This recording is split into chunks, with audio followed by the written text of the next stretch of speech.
know are probably in the same situation I am today. I wish you could all be with me and we could go outside and walk around and enjoy the sunshine, but we'll do it this way. And maybe next time you can all come and visit. But right now, all my virtual friends, welcome and thanks for being here. So what we'll do, we'll start off with a little bit of a background about Secrest. And for a lot of folks, probably don't even know where Secrest is located. In fact, there's folks who live here in town in Worcester that don't necessarily know where Secrest is. And they say, I've lived here for 40 years and I didn't know this was here. That happens quite often, too often. So for anybody out there, I know we've got folks from all over the place. We're about halfway between Mansfield and Canton, right on the old Lincoln Highway, Route 30. And we're part of the CFAES Worcester campus, which formerly for many decades was known as OARDC. That name has sort of been rebranded into CFAES Worcester. We are part of the College of Food, Agricultural, and Environmental Sciences here at Ohio State. And so that is our new identity. That still includes ATI. So ATI located down towards the bottom. I don't know if you can see my little pointer, but this is ATI, and hopefully maybe we have some ATI grads out there in the audience today. So welcome to you. And Secrest is about a 100-acre part of the campus. We're in the northeast part of the main area of campus. You can see there we have a highway. This is the 250/83 bypass that went through in 1978. So our history sort of goes from south to north.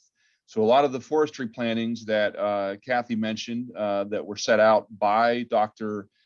Secrest back in the day, and some of his successors started in this area with hardwoods, and then back down in here with conifers. And you can see the oldest stuff is in the south, and then it sort of gets younger as we go up to the north. Here, it's mainly all even age oaks from about 100 years ago. All right, so that's one of our challenges, is managing an even age oak plot that is over 100 years old. And so as you go north, we have some other pieces of the Arboretum. This was a taxus testing plot back in the days of Dr. L.C. Chadwick, one of the biggest collections of yews on the planet at one time. So, but they have all succumbed to Phytophthora root rot over the decades. So you can see that in the yew plot, there are about 3, 4, 7, 8 yews left at this point. It's a little bit unfortunate, but to some people, maybe a blessing if you're not a yew fan. And then in the 60s, we sort of transitioned away from forestry in a traditional sense into community forestry, and sort of a more holistic way of looking at how do trees benefit our cities and towns and communities. And so the Ohio Shade Tree Research Program is this large area here. And so this is planning in the 60s into the early 70s, looking at a lot of different taxa for their adaptability, growth, ornamental attributes, et cetera, et cetera. So it was very involved with the nursery trade at the time and foresters, city foresters, urban foresters, to assess some of these plants. Unfortunately, there were a lot of ash, there were a lot of elm, there were a lot of other plants that no longer are viable. We'll talk about sort of that viability question here in a second. And then we move into sort of the modern day with crabapple evaluation. And then up north, we have a lot of display gardens. And this is where most of our visitors spend their time. Paved pathways through some display beds, a lot of mixed plantings. And we want to sort of make it as attractive as it is diverse and educational. And here I'm coming to you live from the Secrest Welcome Center. We opened this building in 2019. So now we have a nice place for events and for folks to come and use the bathroom. That's where our main, at this point, benefit is that we have a nice indoor bathroom facility. So come and visit us if only for that. We're known for the crabs. Crab apples are one of our big things. We've got over on campus, there's over 700 crab apples, and we together with the former OARDC and ATI campus, we document everything together. So there are well over 160 now, I believe, different crabapple taxa, so species and unique cultivars. So we're crab central, one of the biggest collections in the country, maybe even the most, second only to Morton Arboretum in west of Chicago. I think we're typically neck and neck with them. We may have passed them recently, so it's sort of a friendly crabapple competition. We're about due to look like this in about a week or so. The temperatures this weekend are going to really get some things popping. Some of the earliest varieties right now, and as some of you down south probably are in crab time right now. Well, we've seen a couple of early things open up, but a week from today into the next weekend should be pretty spectacular. So I would, if you're going to make one visit, if you're going to visit one crabapple plot this year, make it ours. So I hope you'll come and see us. And just the rest of the Arboretum and the display gardens, we want to be sort of a respite for local folks and just help them learn about how landscapes can be properly maintained. We want to try new plants, new colors, new textures, test hardiness, all those fun things that we do as gardeners and horticulturists. We can display those things out in the garden. The John Ford Azalea Alley, named for one of our former curators in the 70s. We're sort of repopulating with azaleas. We had a little bit of a devastating tornado happen here in 2010. You might have heard of it. And we're sort of building back from that still. It's been a 10, 12-year process now. So, gardens are never done. And anyone who is a horticulturist knows that gardens are never finished. They keep going. So this is a look at the northern end of the Arboretum and display gardens last fall. Decent fall color last year. This was a little bit early, so you can see the pathways, you can see the welcome center, and some of our densest plantings are certainly in the northeast corner where our display gardens are located. This is looking then south towards the crabapple plot is the section sort of in the top middle of the screen in the fall, and then the shade tree plot behind it with 60, 70-year-old trees roughly. So very, mature, lots of mature specimens. You can pick out the Newton Century sugar maple are in the background. There's one of the freaks, the really skinny beanpole sugar maple. And just some of the other mixed plantings. This is our former rose garden, which a lot of you may know. Rose gardens no longer has any roses in it because of rose rosette disease. We about a decade ago, we had that virus move in and systematically eliminated roses one by one, and we had to finally just cut our losses, and we removed what we had left. And so we've transitioned that into trial gardens. So we're trialing mainly some perennials, ornamental shrubs for industry feedback and for public education and for student education. So I'll talk about we're doing a couple things with coneflowers right now and panicle hydrangeas. Our main focus is threefold here, and it lines up with the College of Food, Ag, and Environmental Sciences, and that's education, research, and outreach. Education is mainly why we exist. ATI, we are a tool for ATI to come and learn about plants. A lot of you probably know Dr. Laura Dieter. She is one of our staunchest advocates, and she is a user of the Arboretum. We want to be functional and relevant to her needs as a horticulture instructor. Research, Kathy mentioned, has been part of our history for over 100 years, from forestry to plant evaluation today. So we want to be doing relevant things that are educating our colleagues and the green industry and just folks who love plants and the public in general. And so that's where the outreach comes in, as far as sharing research and doing extension programming. Things like today are a perfect example of outreach and how we can take Secrest virtually and bring that out to you and talk about the things that we're doing. There's old Edmund. There's his day of retirement back in 1948 or 9, I believe it was. So we're about 100 acres. The first plantings that he set out were 1904. There's some big Catalpa speciosa at the corner of the road at the very south end of the Arboretum. Those are the oldest plantings that we have documented. Right now, this is sort of up to date. We're over 3,000 taxa. And so that's what's documented. I'm sort of behind on that. So I think once I catch up to some of the unknown plants that are just floating around from the 60s, 70s, and 80s that are not documented, there are holes in the records, that we're probably well over 3,500, close to 4,000 different kinds of trees, shrubs, and perennials, which that translates right now over 100 different families, 300, almost 400 different genera. and over 10,000 plants. That's probably closer to 15 because of that lag a little bit in some of the documentation. So we have a lot of plants, we have a lot of different plants, and that's, for us, that is great. We want to be diverse. We want to have a healthy collection, and we want to make it as educational and attractive as we can. So this is what we're able to do with our plant documentation database. You can see this is sort of the north half of campus, and we can plot where every tree is located. You can see how dense trees and shrubs generally are mapped. You can see how dense the plantings are on the far right upper hand corner, which those are the display gardens. So we've got stuff on top of other stuff, but you can zoom in and you can take a look at these things individually.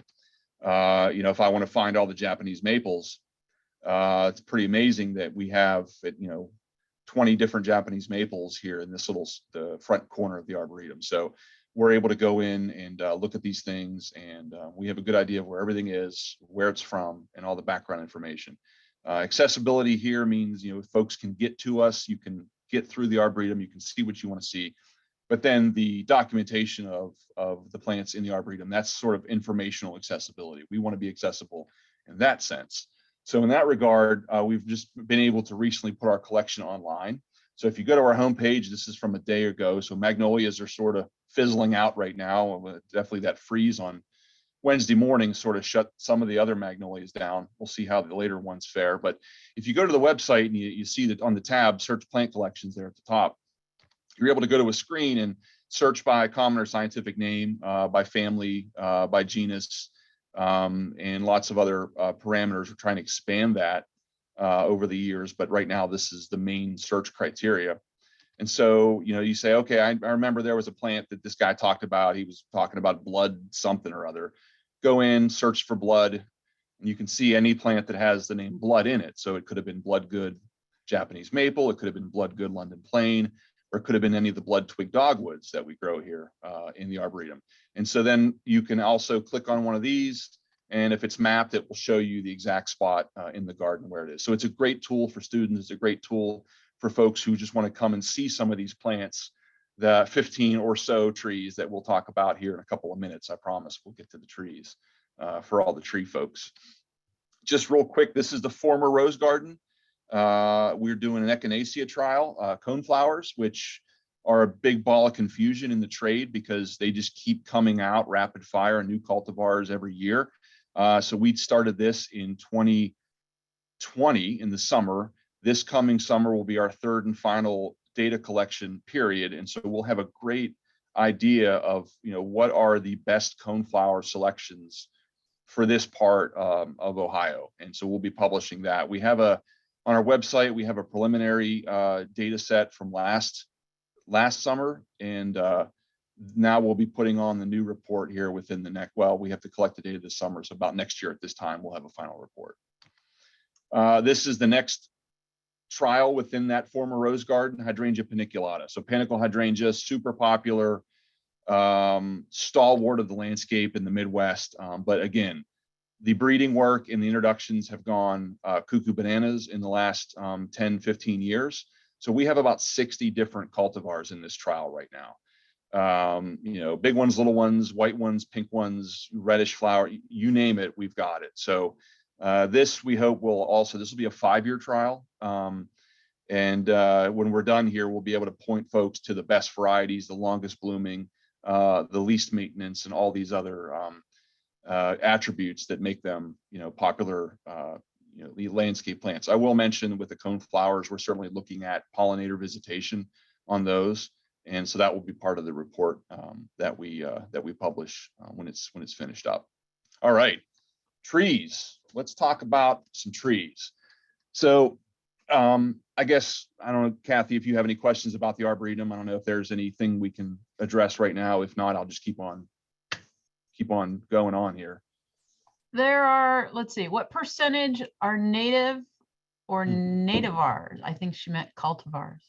So of our collection, I could run a report and tell you that, but I would guesstimate that we're probably 2/3, a third native in nativars, maybe, somewhere around a third, because we have plants from all over the world here.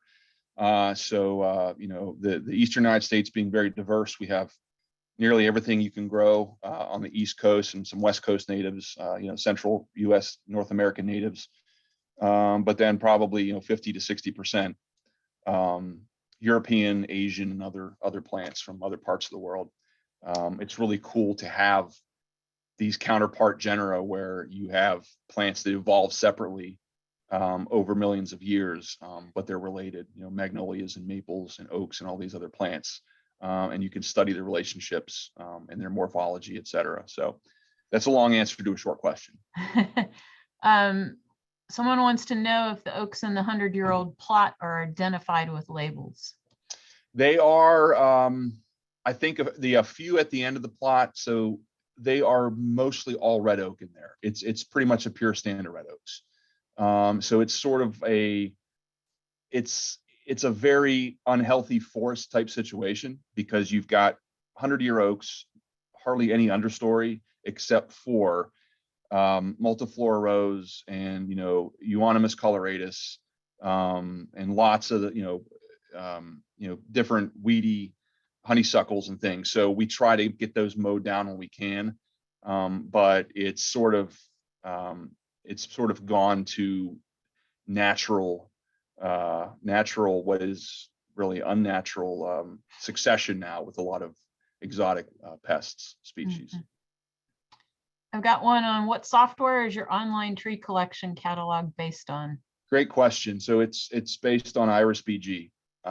So we it's extremely user friendly, and we really like the mapping features, and we're going to keep expanding that to allow folks to search for plants when they're here on site and find them. Good question. It's last the same one. Yeah. Okay. Last one to plug. Do you ever have plant or tree sales? That is a wonderful question. Again, these are great people. We have our spring plant sale coming up on May 14th. That's Saturday, May 14th. We're going to have cool stuff. We're going to have native plants. We're going to, you name it, and we'll have some of it here. So I would recommend everyone here come down to see us on Saturday the 14th from 9 to 1. If any of you out there are members of Friends of Secrest Arboretum, which is our 501c3 support organization, there is a members only pre-sale period on the afternoon of Friday the 13th. So if you go to friendsofsecrest.com, you can see information on how to become a member, come early, and get a discount. So that's a great question, and I'm glad I could address it. Figured you'd like that one. That was a good one. We'll save the rest for later. Okay, thank you. All right, let's get on to the trees. So, top trees, right? What does that mean? To me, you could certainly have some kind of subjective ranking, and that's what a lot of the history of Secrest has been, is growing plants, observing growth, observing disease tolerance. But for this, it's going to be more of a practical, what does well for us here, what is accessible to the gardening public, to folks like yourselves. And we have, and it's really, Kathy asked me to do this, and any given day my top 15 could sort of go which one way or the other, right? And I think it's like, if you have 15 children, how are you gonna, I hope maybe some of you have 15 children. Sometimes I have 4 and I feel like there's 15. But how do you pick your favorites? You really can't. So that's, if you ask anybody like me, we're going to give you sort of that standard boilerplate. Well, it's whatever I'm looking at the moment, or whatever's in flower, or whatever. So this is very much a product of practical performance, but also sort of things that I enjoy and work well for us, and I want to share with you as far as valuable trees for this area. So I have sort of just a basic definition. And with trees, you really have to look at 20 plus years. I mean, we have to, trees are slow growing, long lived organisms. We have to be aware of what they're doing for at least 20 years. And we can see a lot of mistakes that are made, primarily with exotic plants, that did not go through any type of vetting process. And I know that that's another subject for another day. I'll just touch on it briefly, but it's certainly a major problem. So right now we're looking at, sustainable cultivation. Will it live? Will it thrive?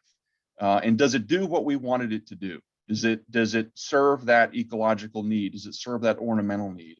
And is it adaptable to our soils and our weather, et cetera, et cetera. So is it sustainable, and does it do what it was bred to do, or what its natural habit is? And so that's what we want from it. At least here at the Arboretum, that's what we want from our plants. Let them do what they do. But like I said, this is a moving target. Over time, the 20-year factor changes.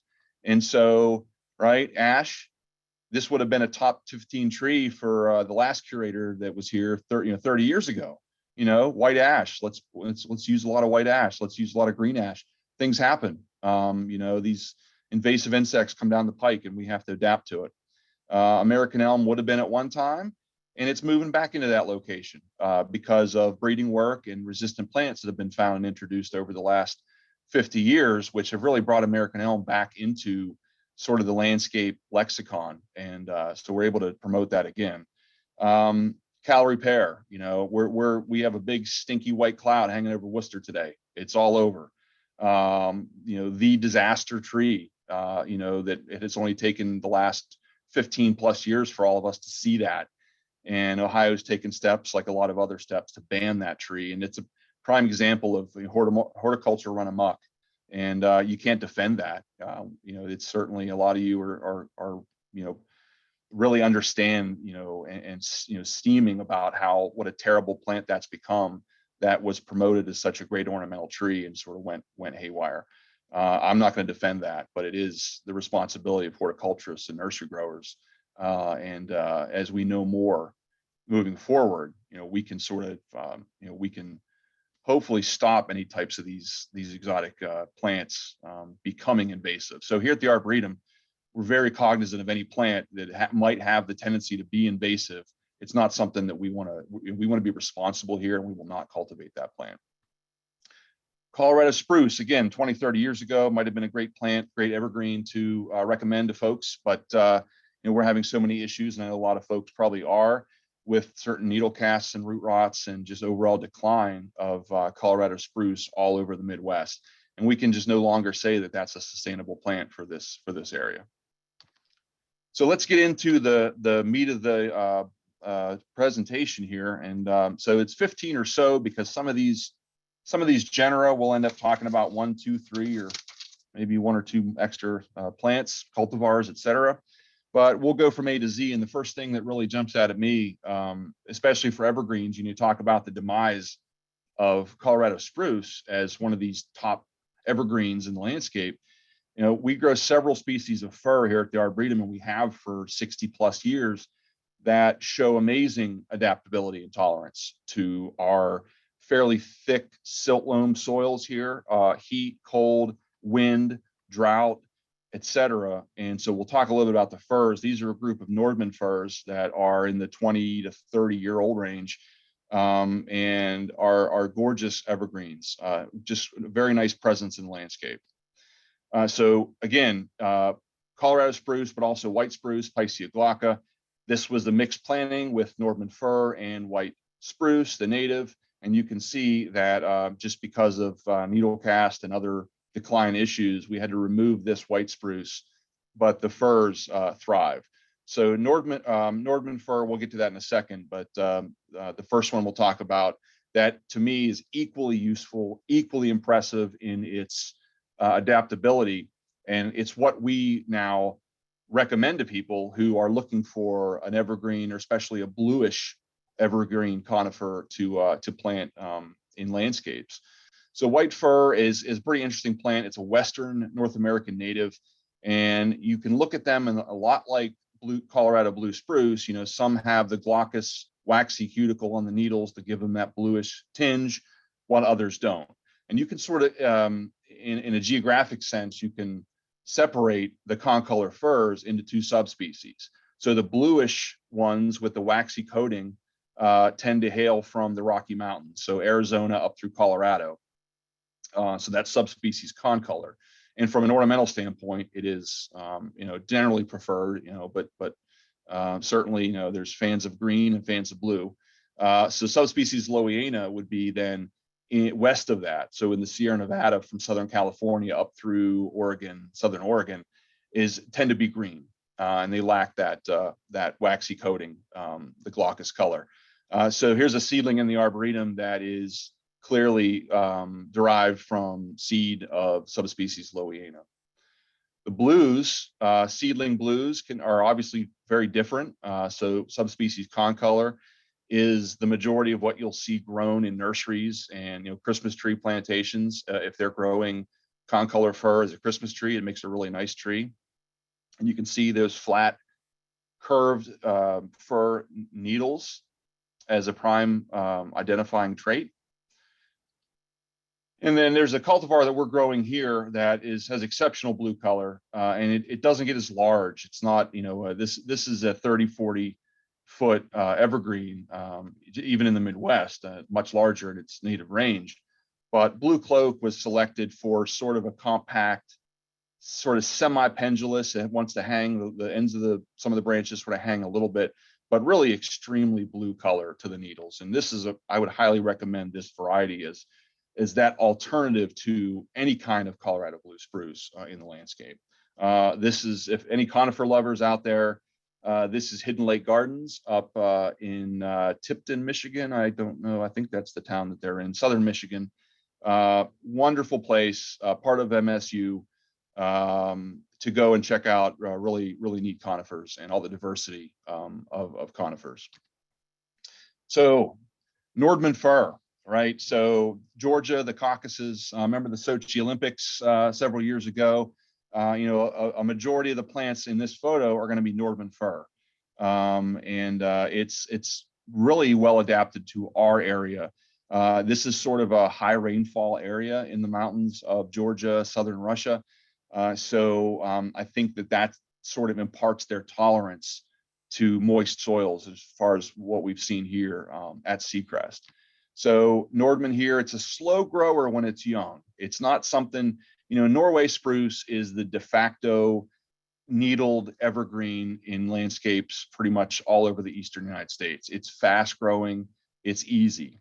This is going to be more expensive to grow than Norway spruce. It has the same attributes. It's a nice dark green. It's a nice thick screen, but slower to get started.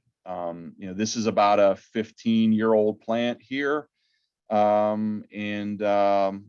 looking at right about 12 to 13, 14 feet of height. Nice shiny needles, very dark green. I've never seen a Nordman fir in this area that looked like it was stressed or unhealthy. So we'll talk about just one more fir while we're in Europe. We'll talk about Abies alba. Abies alba is sort of a Western counterpart to Nordman. There's a lot of native firs in Europe and Western Asia. And so the European silver fir, we have some old specimens of Abies alba pyramidalis, which is a very fastigiate variety. Really, really, really nice statement in the landscape as far as a large, dark spire like feature. Here's a plant that's special to Secrest. So Abies alba green spiral. Abies alba pendula is similar. It weeps. And in 1915-ish, we received plants from the Biltmore Estate in North Carolina, the cradle of forestry. They had a large nursery at that time as Abies alba pendula. Well, it was noticed that a couple of the plants, probably grafted from the same branch, also spiraled as they grew, but then also had a weeping habit. And so it was deemed unique, and it was named green spiral. And now this cultivar is grown all over the world, and it originated here at Secrest. Here's an example. You can see this is a picture from probably the 40s or 50s. And you can see in the background is the U collection, which has now been decimated. But you can see how this plant corkscrews, but also weeps. And since then, they have not really gained a lot of vertical growth. What they've done is they've gone from sort of this really hat-racky Charlie Brown look to some really nice dense specimens. And they really are also very unique and a really great way to teach some of these genetic misfires that cause weeping in plants and sort of reactions to gravitropism responses, et cetera. So hence there's a need for some of these freaks and geeks of the plant world that we can use them as an example of how plants do things or do things poorly in regard to genetic mutations. So on to maples. We're going to look at a Japanese species now, which is actually quite rare. It's a northern Japanese species, Acer miyabii, miyabi maple. This has been cultivated in this country for quite a while. It's very closely related to hedge maple. So the European hedge maple is much more common in landscapes as a small, very tolerant of urban conditions is the hedge maple. And this is very similar, except faster growth and larger ultimate size. And so for us, Acer miyabii State Street is a selection from the Morton Arboretum. Upright, fast growth, excellent yellow fall color, golden yellow. Sometimes yellows are sort of, yellow fall color isn't really a color at all to some folks. But really nice from like a bright yellow to a gold on State Street. Again, very urban tolerant. Folks, if you want to replace a silver maple that's close to a home or in a residential landscape, this is a pretty good option. The next maple we'll look at today is much smaller. This is a Chinese species, which is from northeast China, even probably into southeast Russia, very cold area of the world. And this is three-flowered maple. And so a lot of people are familiar with a similar species, one of the cousins of this plant, Acer griseum, which is paperbark maple, sort of one of the aristocratic small ornamental trees, if you were to name one, with its cinnamony colored peeling bark and good fall color. And it's just, you'll see it at any decent garden center will have a few Acer griseum on hand for that reason. But this plant is much lesser known, but has a lot of the same attributes. And peeling bark, but in more of a tan sort of color, is really interesting. It will peel, very similarly to paperbark maple, just not that dark, shiny, cinnamon type color. And then the trifoliate leaf is also another feature of this and this subsection of maples that are different. We do have one member of this section. It's section Negundo. So Acer Negundo, we all know as box elder or Manitoba maple, etc. And it has that same three leaflet arrangement, and so hence that relationship with Acer triflorum. Why is it called Acer triflorum? Good question. These cute little three flowers that are born right about now. I think we'll have this flowering very shortly. And look at all the beautiful pubescence on the bud scales and the pedicels as they develop. So take the time to just look closely at things. I love to get to do that and slow things down and just look at the three flowers and take a deep breath.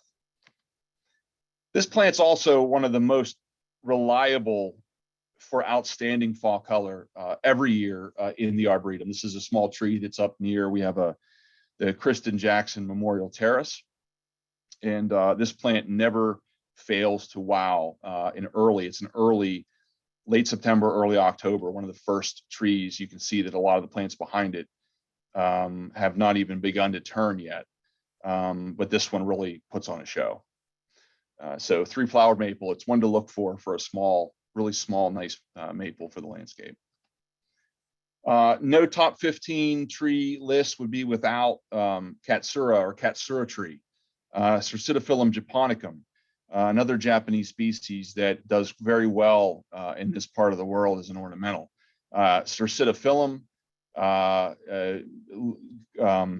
owing to leaves like cercis, so leaves like redbud, it's a heart-shaped leaf.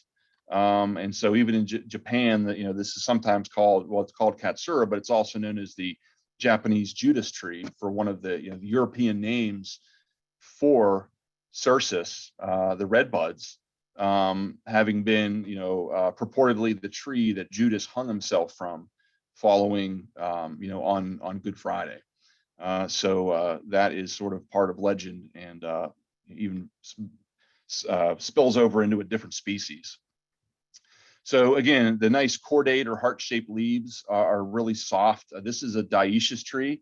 So this plant on the left happens to be female. So you can see the fruits developing here.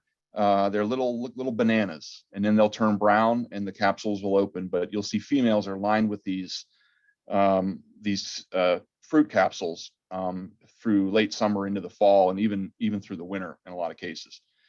Fall color is usually a yellowish, but you'll sometimes get tinges of orange and red, which I really like. It's a pretty reliable fall coloring tree. Now let's go into sort of the variations on this species. The species is great in its own regard. It's not a huge tree. It's a 30 to 40 foot tree over 50 years. So it's not going to really outgrow a lot of spaces if you have the room. This is a newer introduction. Us horticulturists, we're really into gold. We don't really say yellow on a plant like this because yellow would indicate it might be sick or have something wrong with it. So we say it's gold because that's regal, right? Gold is, much more valuable than yellow would be. So this is a plant that was found out in Oregon by a liner grower. So they call it claim jumper, and it's a really, really, flamboyant golden, statement in the spring landscape when it leaves out, and maintains that color fairly well. We'll go to a little bit of a lime green if it's in the shade, or later in the summer it won't have the brightness. But as it pushes new foliage, you'll see that there's that orange and into gold as it grows. So if gold or yellow isn't your color, this is a German cultivar called Rotfuchs, which is red fox. And by nature, a lot of Katsura trees will have leaves like the last one that emerge sort of an orange or a yellowish. They have a bronzy attribute to them, and you can right now, even on campus, our trees, the sunlight shines through them, and it really is a nice bronze on most of the seedling plants. This one is a very conspicuous dark red burgundy color that holds into June, July usually, and then it sort of goes to a dark green with a little bit of burgundy to it, sort of a dirty red. What a great way to sell a tree, dirty red. But no, it's a really great plant, red fox. That's how you'll see it sold in this country. There are very few German speakers buying plants around here, so you'll see it listed and sold as red fox. The weeping varieties of this plant are absolutely wonderful. There are several clones of weeping Katsura. This is pendula here at the Arboretum, where we're able to drape it or plant it on a hillside and have it cascade and sort of drape over the walkway, and we can make a tunnel through that. It's a pretty fast growing plant as well, so it's frequent prunings in the summer to sort of keep this open. But it's a really cool way to sort of be imaginative about how we use trees and how people interact with trees. And also, again, learn about some of these processes that cause this plant essentially not to know which way is up and to sprawl and lack that understanding or that perception of where the pull of gravity is. And so the weeping varieties of this are really, really cool. There's one called Tidal Wave, which is more of a spreader, a low growing plant. Hence the name. And there's also a plant that from Japan, it's called Morioka weeping, which is much more, it's sort of, it's vertical, but weeping in its habit. So it's more upright with strong, pendulous side branches. So Morioka weeping is another really, really nice cultivar of Katsura tree. Let's stick with Japan for a second, and really an up and coming, not too well known conifer for screening purposes or privacy. We're really still in this state reliant on some of the traditional Norway spruce, white pine, but then moving into arborvitae, especially green giant arborvitae, for that screen where you don't want to see your neighbor in the hot tub, or you want to have a wind block in your yard for the winter time. This is a plant that's been hardy here at the Arboretum for over 20 to 30 years, even surviving the polar vortex in 2015 as about a 20-year-old tree, and deserves a little more publicity here. You'll see it occasionally. In fact, we'll have a couple for sale at our plant sale this year, in a 10 gallon, sort of a nice 4 to 5 foot plant, which is fast growth is one of the nice things about this tree. If it gets ample moisture and it gets heat, it loves heat, it'll put on, 2-3 foot a year if it's in a happy position. So I have a plant at my house. It's a variety called Radicans, which I highly recommend. Radicans, Radicans, which it tends not to bronze in the winter. Yoshino is the typical kind of classic variety that you'll see sold in the trade.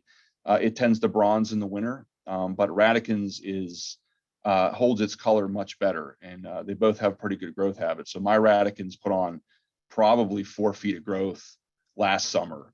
So it went from about 6 foot to 10 foot over the course of a year and a half.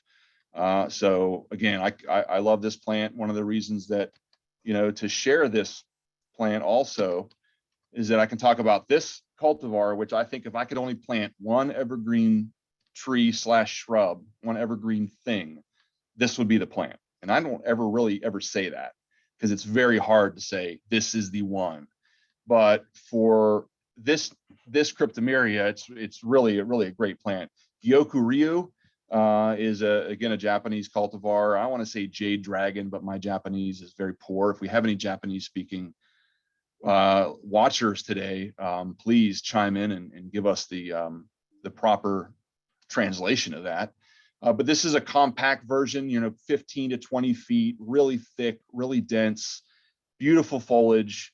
It will bronze a bit in the winter, but it greens right back up. And this is sort of in a shady spot where it looks fairly dense. Also in the sun, it's going to be even denser than this. So great plant. If you don't have the space for Yoshino or Radicans, Gyoku-ryu is really a wonderful plant. Gyokumu is also, or Gyokumo is very similar, and I don't know that I can tell them apart. And they could be the same plant. Some folks say yes, some folks say no. Gyokumo, Giokumo, is almost interchangeable with this clone as far as growth and overall appearance. So we have both here at the Arboretum, and I highly recommend it. Let's talk about ginkgo. No top 15, landscape plant discussion is complete without ginkgo. These are some really old specimens here next to the old administration building on campus. These are female plants, and we all know that with ginkgo, it's one of the most adaptable, urban tolerant plants on the face of the planet. It will survive pretty much anywhere, and it's very useful in those city environments where nothing else it will be successful. But these are female trees, and they make one heck of a mess. And so they do have that fleshy, the seed that's covered in that fleshy outer covering. It's much like a yew. It's sort of like an aril. It's not a fruit. We can talk about botany and why it's not a fruit, because it is a conifer, and by nature, gymnosperms do not have fruit, which is a ripened ovary, but that's another day. And so this makes a heck of a stinky mess when they're tramped on. I sound like my grandfather. When they're tramped on. Anybody say that? Tramped on? When they're stepped on, they're tracked into a building. We've all probably had that little smell of dog poop / vomit on our feet at one point, and people look around and wonder what's going on. So again, stay away from females. There are superior male clones, male cultivars in the trade now. And for years, those have been Autumn Gold and Princeton Century are sort of the two poster children for ginkgo in cultivated landscapes. A couple of the new players on the block, and this is a really interesting story, and I've sort of just been playing it out in my mind over the last couple of weeks or years, really, since I've known about these two plants. And so these two plants are very fastigiate. They're very upright. So think about narrow streets and places where you don't have room for a large ginkgo, like Autumn Gold, which will get 20 or 30 feet wide eventually in 50 years.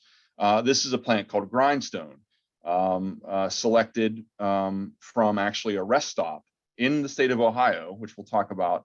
And some folks may even know where this is or have been there. I have not. So Grindstone, you can see there's a little pavilion there, and it was found, and it is certainly unique in its habit. compared to a ginkgo, a seedling ginkgo, and very useful in a habit. So for some reason, it was named grindstone. Bob Lipka, he's a guy from Philadelphia who named it. I don't know why he named it grindstone. That's a good question. We'll have to ask him. But then look here. So this is, I love Google Street View. It's wonderful for us plant nerds. We can find things and we can look at, all types of things on Google Street View. So here's the sheriff sitting at the rest stop.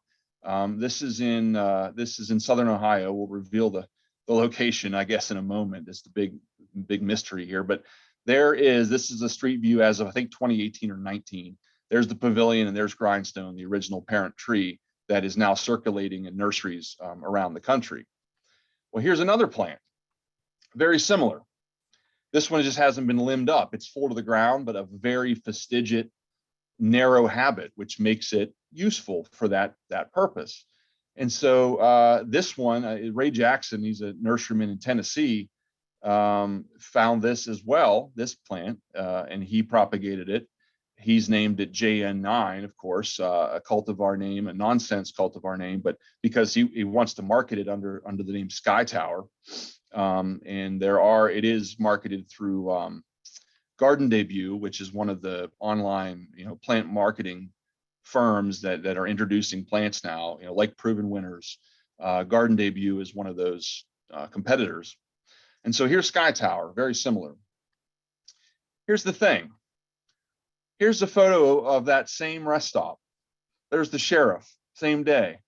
On the right, beside the oaks, there is Sky Tower, or JN9. So both of these plants came from the same rest stop, and they are very similar, but they've been propagated and named and introduced under two different names. So you tell me what happened here. My guess is that it's an old variety, probably fastigiata, which is a very tight one. And one person happened onto the tree, and then another happened onto the other tree and said, we think they're distinct. We're going to name them. We're going to give them different names. But it's very unlikely they're both seedlings, and they both spontaneously did that. And they were planted, around the same time. So there's more to the story, and this is the kind of weird horticultural sleuthing that curators do, and we sort of get hung up on these stories about where these plants came from. And this is sort of one of those things. Anybody know where Fly, Ohio is? Fly, there's a rest stop right along the river, halfway between Marietta and Moundsville.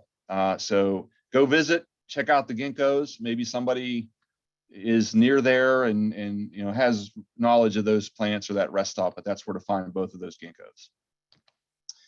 Let's talk about a really great native tree, Gymnocladus or Gymnocladus, dioicus, Kentucky coffee tree, really a Midwestern plant, if there is one, native to really Ohio and West and South, rich bottomlands, along rivers, sometimes sort of on bluffs. It's a really sort of rough and tumble tree. It's not, it's one of those trees that it has a very distinct habit, right? So you take apart the Greek genus name, gymno, naked, cladus, branch. So this tree certainly has that aptitude for leafing out quite late in the spring and then turning yellow and dropping fairly early in the fall. So it spends most of its year naked. And so this is a specimen up in our shade tree plot, probably about probably from the early 70s. So, 40-ish years old. This is a female, of course. So big fruit pods, part of the legume family, Fabaceae or Leguminosae. Big brown seed pods. A lot of us are probably familiar with those, 6 or 8 inches long, some of them. And what the heck's happening here? This tree is hooked up to some funky apparatus. This is a study being conducted by a professor up at Cleveland State who's looking at a lot of different species of plants and how rainfall percolates through tree canopies and down the bole of the trees, and what are methods by which we can best measure that. So he has several different setups in terms of when there's a rain event, how much rain is coming down through that canopy, how does it slow down, the rate of precipitation as opposed to areas around it. So this has a lot of implications for urban environments where runoff and stormwater management are a big issue. So ideally, over the course of the next several years, we'll be learning about which one of these apparatus are the best at measuring that, and then they can be used, and we can look at different plants and have a good idea of how effective they are in slowing down precipitation events. This Kentucky coffee tree flowers, they don't flower very often. It's usually like every couple of years or so. And if you have the opportunity, where there's a tree with low branches, this is a male. These are male flowers. You can see some of the big old stamens in there. Extremely fragrant, wonderfully fragrant. And I don't know if anybody can give a thumbs up if you're a fan of Kentucky coffee tree flowers, but there's something special. So it's really something cool to look for. I think this is a couple of years ago. I think I'll have to check on this tree and see if it is going to give us a few flowers this year. But it just really makes your day. One of those beautiful scents out there in the Arboretum. Of course, the nursery industry is working towards improved varieties of this plant.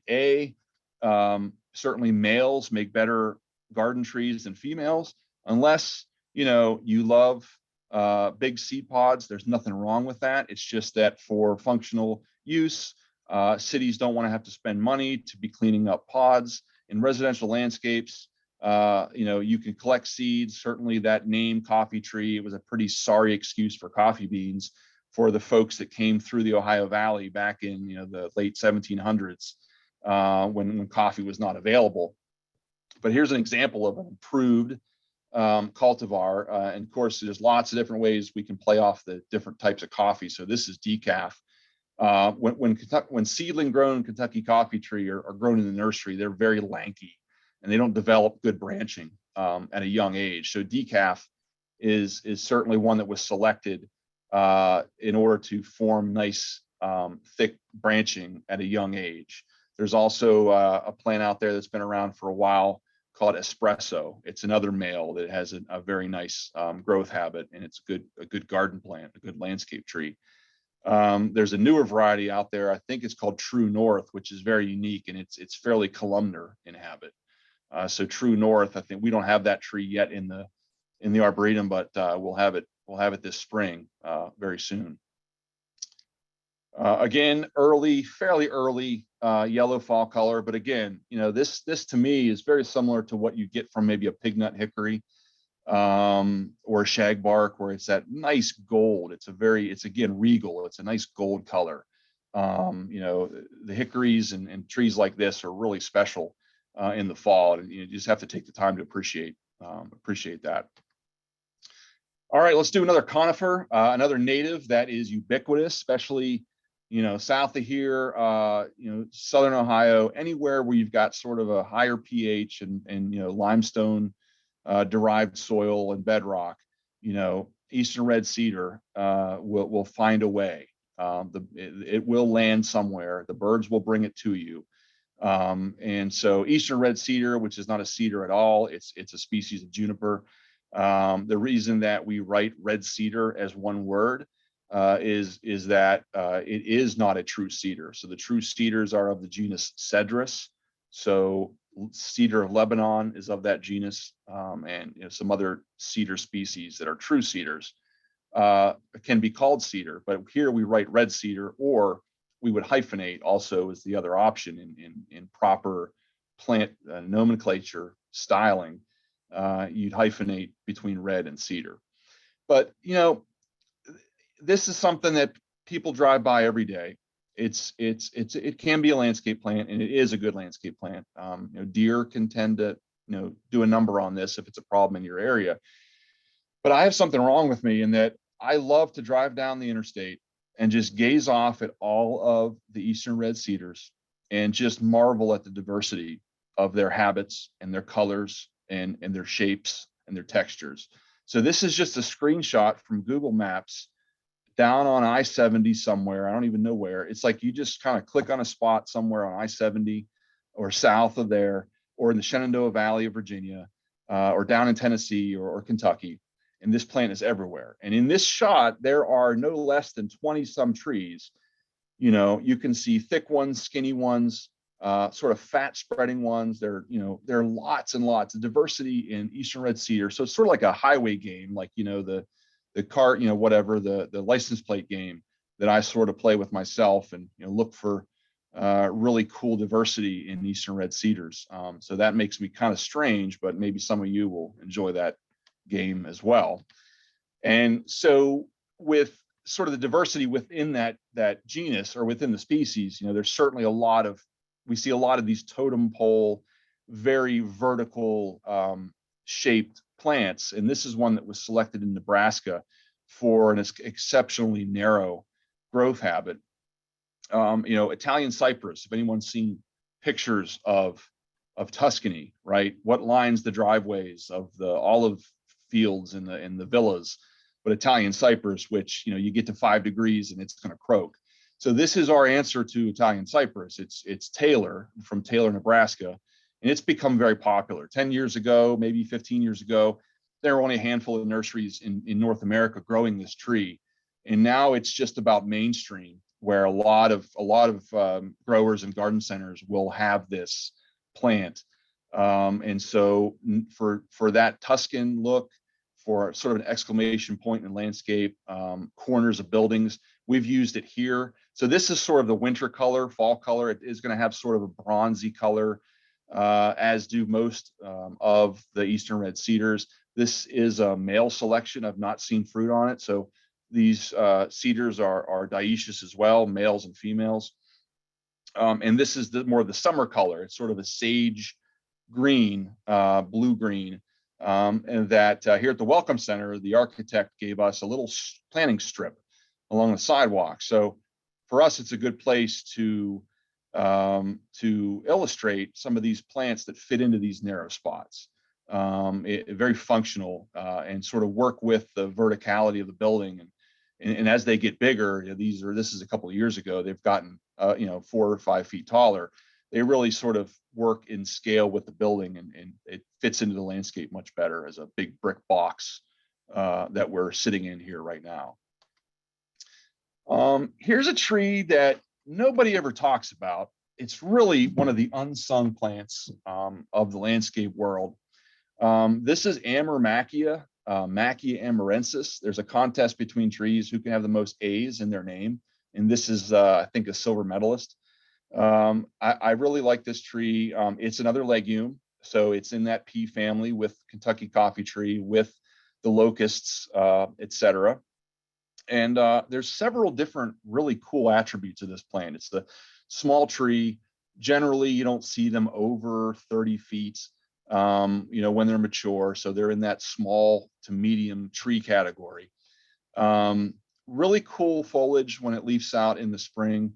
Sort of this milky, soft pubescence on the leaves that eventually disappears, and you have a typical green compound leaf, but just something cool to sort of just focus on for a second in the garden.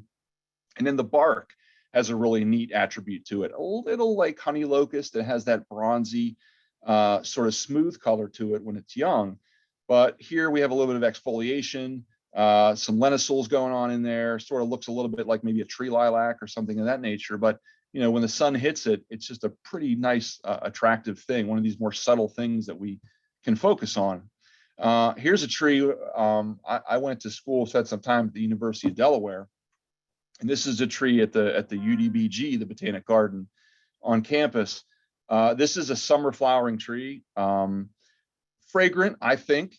A little sweet, it almost has like a privity kind of sweetness to it.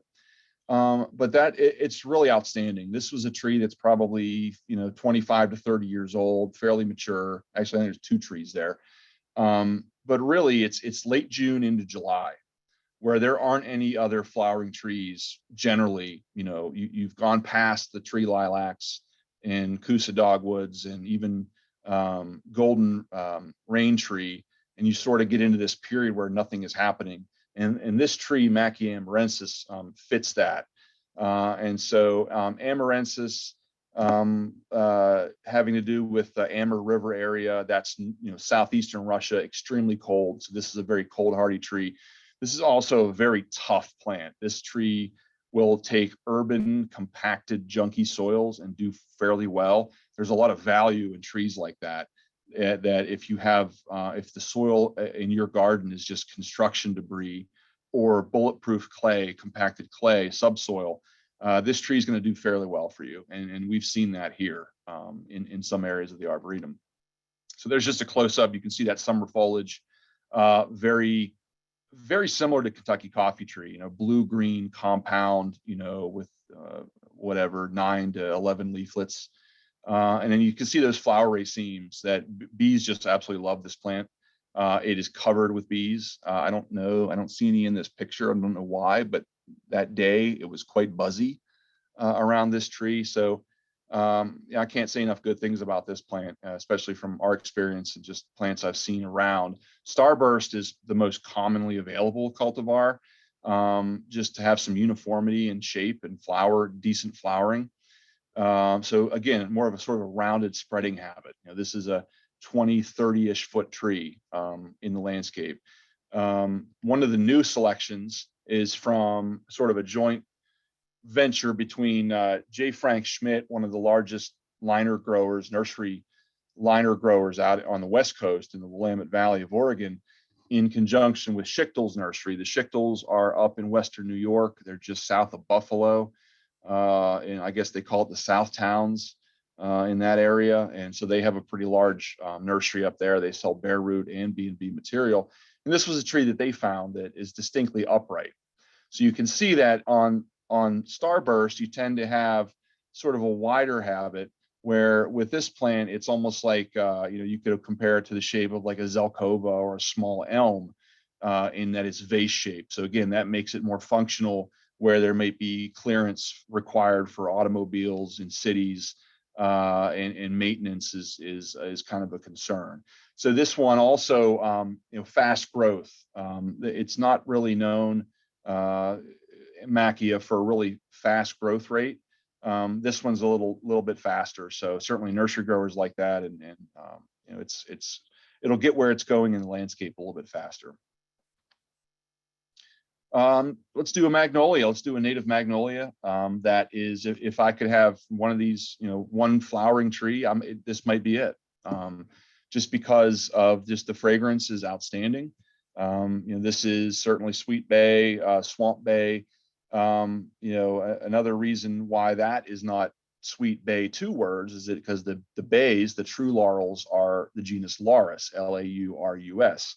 So this is a lot of plants that in North America, Europeans saw. If it had a leaf anything like the bay laurel that they knew from the old world, they would call it a bay. And so hence that link to the name sweet bay, and sweet being the fragrance, which is wonderful, lemony, and you can smell it from a distance. I mean, this is one of the great plants that we have at our disposal, that's native to Eastern North America.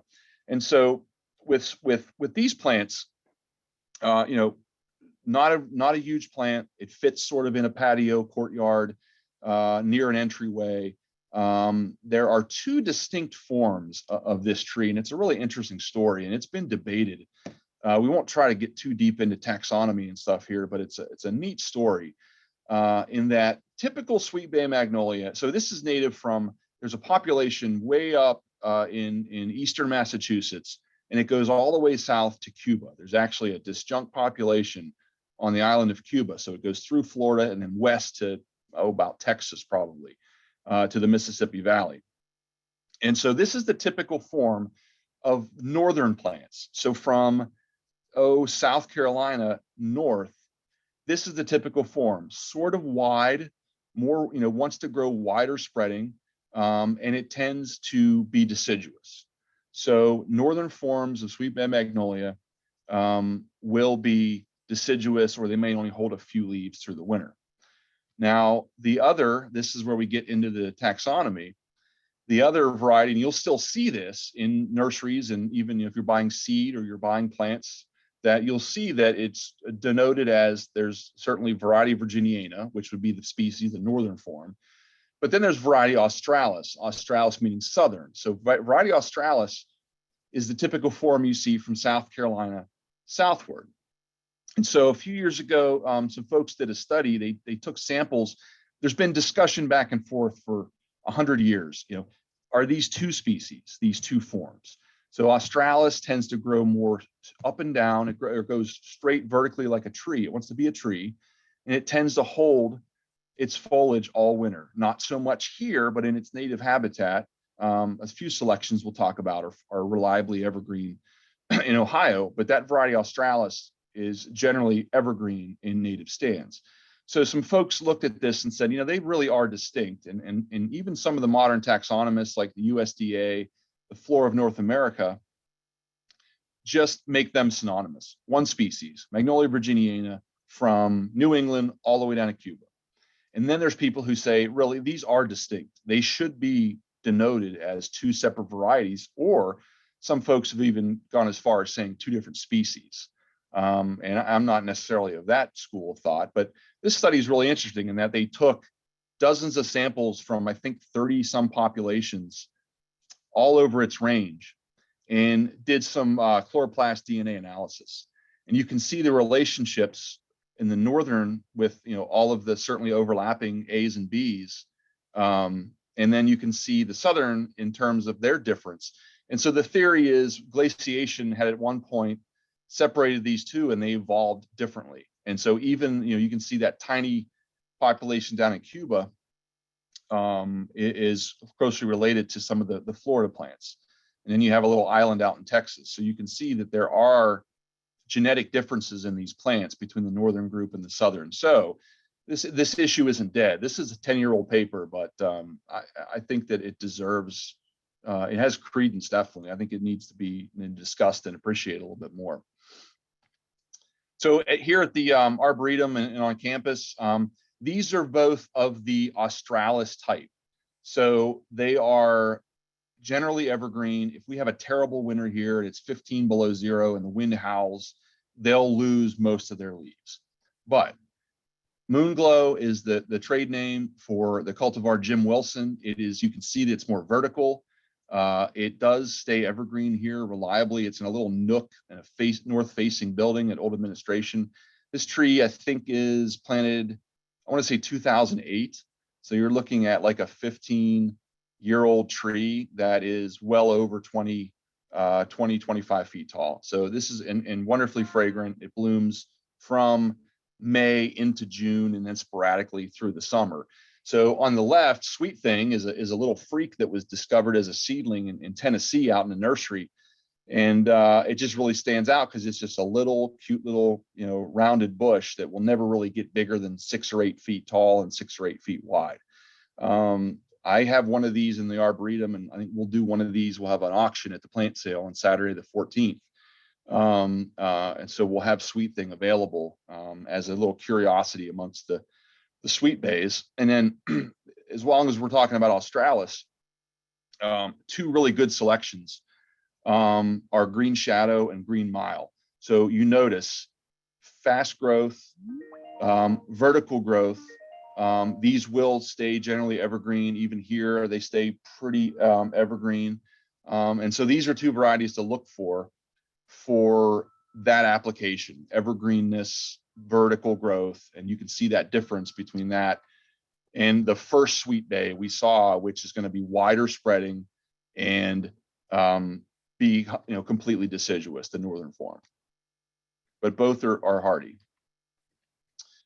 As this is Secrest Arboretum, I am required by university statute to mention crab apples. I'm going to talk about two. This is where the 15 or so starts to come in. I'll just briefly mention, I think, what are we, 11:15, so we should be okay on time. Two crabs, I think that the first two that I would recommend for folks would be, you know, this one, which is strawberry parfait, not a very well-known plant, but a very heavy flowering. It's got a funky habit. It's got, you know, it's sort of up spreading wild. It's not for everybody, but it is unique in that sense. Highly disease resistant. So over 30 plus years of evaluation here at Secrest, Very rarely did we have incidences of apple scab or rust, fungi. So with crab apples, disease resistance is godliness. If you're disease resistant and a crab apple, that's almost the golden ticket to sort of being a very valuable landscape plant. You know, almost all the crabs we have here are wonderful when they flower, but if they have no leaves by July, then it's sort of an issue, at least for most of us. So this is a great tree, red persistent fruit after it flowers. Here's we usually catch one of our late April snowfalls. So there is strawberry parfait looking like it has icing or ice cream on it.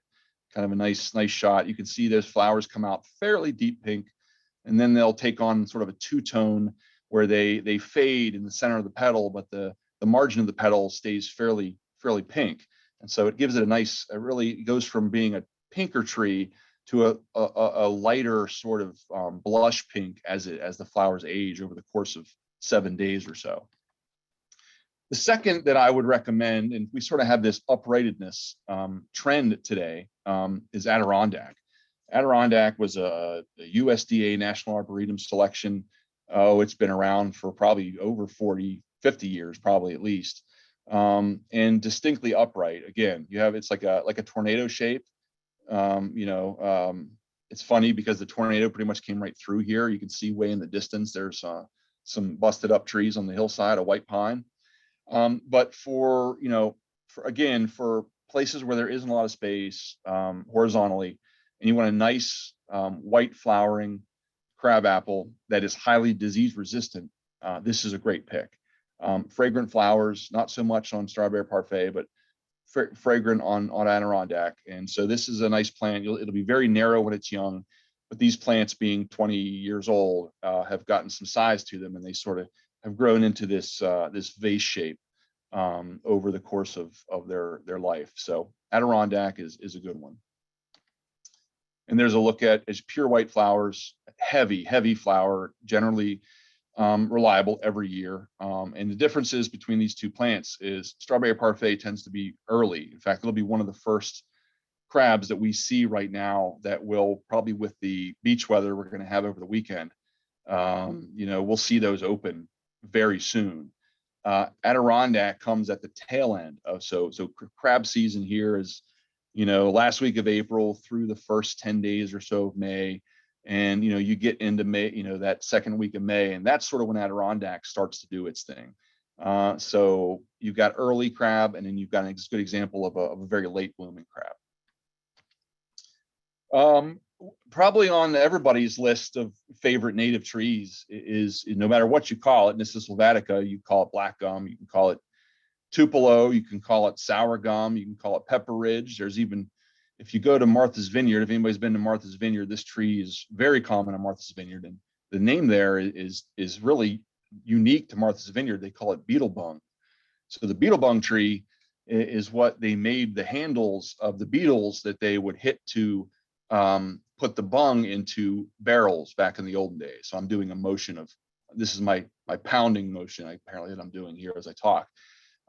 But so yeah, it has a lot of common names, hence the need for binomial nomenclature. Nissus sylvatica, the nymph, the magical nymph of the forest. It even has a wonderful connotation to that Latin name. But again, this is a dioecious tree.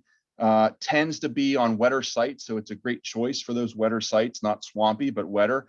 But it also handles upland dry sites very well.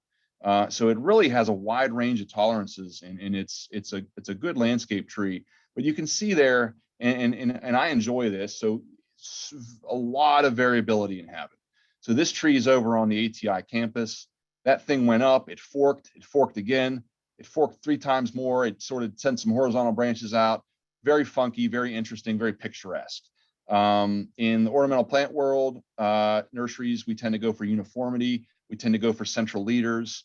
And so we'll look at that in a second. So the diversity within this species has, lends something from a little shrubby little thing on Martha's Vineyard to a pretty nice, tall, straight shade tree. And so certainly seedlings of this plant, they can be, quite quite wide ranging in habit. And so also male and female. A couple of the varieties that we are growing here. Wildfire is one of the more popular out there. You know, being fairly slow growing as a species, wildfire is pretty fast. So nursery growers like this one. And the new growth, it has that really reddish tinge to it. So all summer, as you see new growth coming from the tips of the branches, they'll have that red color, and then they'll fade back to green as the leaves mature. Tupelo Tower is a selection from right here in Ohio. Bill Hendricks at Klein Nurseries, selected Tupelo Tower again for more of a refined, street-friendly habit, and so that is unique in the world of black gum. A couple others that I really like. Green Gable is a selection from down in Tennessee. It's almost too uniform, right? Some of us, the landscape designers and architects among us, if we're planting 10 in a row, we love uniformity. It almost has that too uniform nature where the central leader and the shape is too gumdroppy. It's too perfectly pyramidal. All right, but good fall color, nice growth. Leaf spot resistance is varies widely on these. You know, you'll have leaf spot on seedlings that can be pretty severe.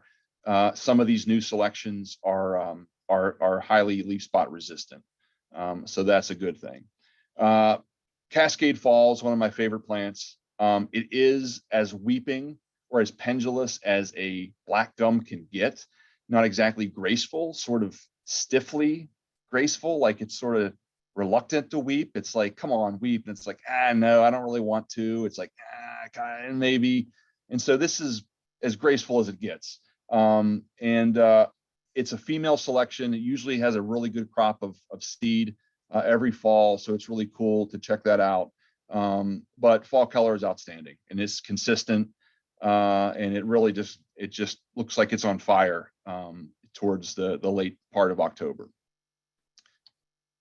Let's talk about a pine. Throw a pine in here to the mix. If I could plant one pine, it'd probably be Korean pine, very similar to our native white pine. It's one of the 5-needled pines, soft foliage, bluish foliage. And some of the selections that are out there, you don't tend to find seedling grown Korean pine, but there are grafted cultivars, which are really outstanding plants. 2 of those are Silver Ray and the other is Morris Blue. Morris Blue does very well here, sort of for a screen that won't get too big. You know, this is maybe a 30-foot tree, nice and dense, you know, and that's going to take 50 years to get 30 feet tall. This plant here has been in the ground for 10 plus years, and it's probably put on about 6 feet or so. So slow growth, but that certainly, has its place in the landscape where you can't put a large white pine or other evergreen. So I just, I enjoy Korean pine for those reasons. There's a really cool variety called Oculus draconis, lending to a variegation in the needle, which is really subtle. Dragon's eye, right? Oculus draconis. There's other pines that have that variegated two-tone look, that you could look and say, yeah, dragon's eye in the center of that whorl of needles or that fascicle. But Oculus draconis Korean pine just has a really cool twisted needle. It's you can see how it looks kind of shaggy from a distance, but Oculus draconis has a really twisted needle, which is really distinct, and it makes a really nice textural effect. All right, let's do an oak. We have to do an oak, and the oak for the day is shingle oak, another unsung tree that in our shade tree plot up in the Arboretum, which the tree there is right around 65 years old or so. It's about 80 feet tall. It's probably the largest of all, 150, 200 trees that remain in that block. Fantastic growth. It's very happy on our damp silt loam soils here in Worcester. And really nice foliage, very unique foliage. Again, part of the red oak side of the family. And how do we know that? By looking at it. It looks like it has smooth margins for the most part, but if you look at the bristle tips on the end, that's a dead giveaway that this belongs on the side of the Thanksgiving table with the red oaks instead of the white oak group. So again, shingle oak, really it sort of mimics Kentucky coffee tree in its range. It's sort of a Midwestern tree, and then south and west. So for the cool foliage, shingles, obviously, this was a good wood to split into narrow slivers, so it was a good shingle material. And then marcescence, with a lot of the oaks, and this is a nice open grown shingle oak that's been able to spread its wings and fly. Marcescence is a cool thing. So that retention of dead foliage throughout the winter, either you love it or you hate it, right? I really enjoy the wind blowing through that on a day when it's just gray and nothing's happening. It sort of really livens things up if you can be imaginative, and that wind through the rustling marcescent leaves of shingle oak or beech or carpinus or some of these other plants is just a neat thing in the plant world. And they'll drop, obviously, they'll drop very soon here this spring before they push out new leaves. So you get to rake in the spring as well as the fall. So that's maybe another great attribute of this tree.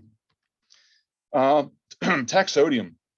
Again, if I could only do 5 or 10 trees, this would be right at the top of the list. I love bald cypress. It is wonderfully adaptable, and it has been used very widely all throughout Ohio and even north of here.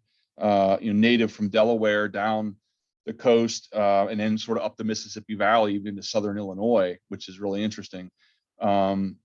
A very adaptable tree to wet sites, dry sites. The texture is fantastic. It's fairly fast growing. And I can't say enough good things about bald cypress. And you can see a couple cute little cones maturing on this shot here. But yeah, wispy and airy. So the raking, right? The raking was a chore for the shingle oak.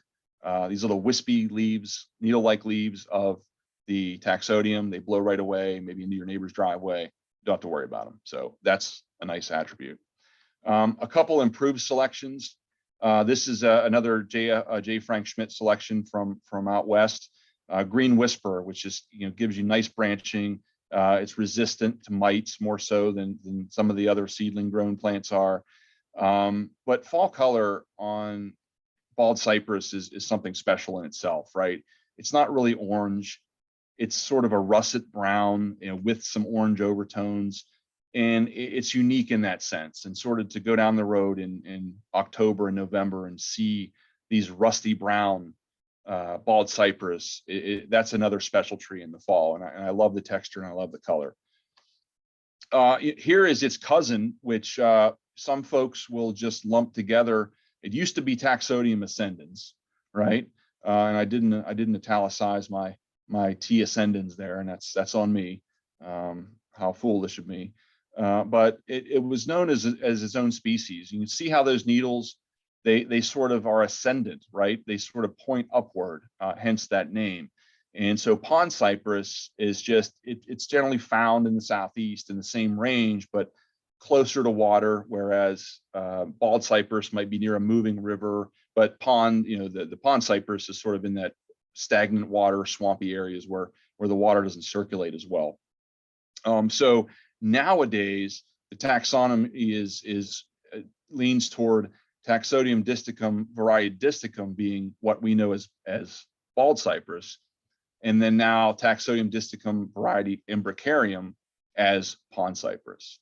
So imbricarium, that overlappingness of the needles, you can see a little bit of. So depending on what you call them, bald cypress and pond cypress are two pretty nice trees. Here's a good selection of pond cypress or variety imbricarium. And this is Morris. It's sold as Debonair, which is a registered trademark name. It's from the Morris Arboretum in Philly. And really, really great orange fall color. Sort of goes orange and it goes to more of a russet brown after that. But and the texture, again, there's really thin foliage is really different than, at least physically different than bald cypress. I think we've reached the end. 11:30. Thank you, and come visit us at the end of the rainbow. Kathy Smith. That's a pretty good picture there, bud. Yeah, not bad, not bad. Yeah. So we have a pot of gold hidden here somewhere. You have to come find it. Oh, now see, now The we gotta go Lucky look Charms. at The Lucky Charms guy is on our staff. Well,